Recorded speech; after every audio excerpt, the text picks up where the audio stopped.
When I was younger, my mom homeschooled all of us kids until 8th grade for my eldest brother, and then 6th grade for me and my 2 sisters. I'm the youngest of 4 total children.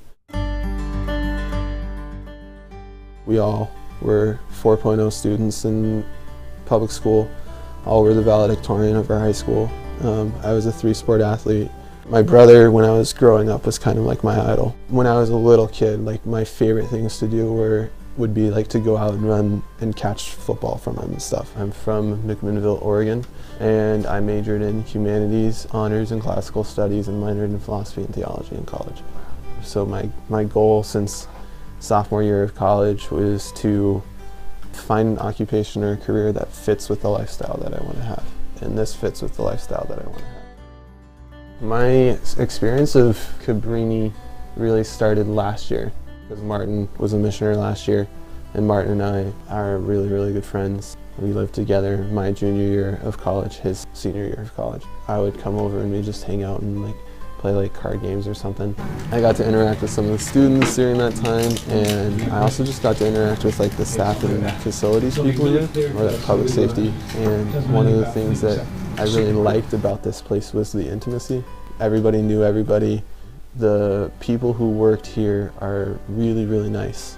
And the type of institution that both gets people that are nice and also fosters an environment in which it's easy to be nice to each other and to really have a sense of community is actually rare. This has been so awesome, and the community here is so great. On the West Coast, it's so disjointed. There's no actual community there. When I didn't get into any of the PhD programs that I wanted to get into, I talked to Martin and was like, hey, do you think I should do this maybe? About the Mission Corps. He was like, yeah, I actually do. I think it'd be a good fit, and I'm thinking about doing it again too, so it'd be cool if we could do it together. And so Gina gave me a call. Gina's our director.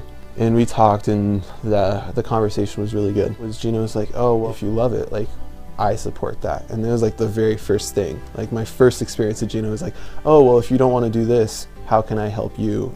Just the point I'm at in my life and the relationships that I have, being in Connecticut in the middle of nowhere for a year just wasn't going to be like a good fit for me. Yeah, some like access. Glad I'm here, and I'm glad I'm doing this.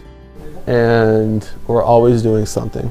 And like being in Dr. Zerk's ECG classes is so great, because that's one of the things that I really miss about college, is going to class and like being intellectually challenged and stimulated, and even like writing my thoughts. I'll write my thoughts down sometimes. And I just have a ton of projects, and it's been a whirlwind. Like there's never been a dull moment. I felt like that would be something that I could wake up every day and be okay doing. I didn't want to wake up and dread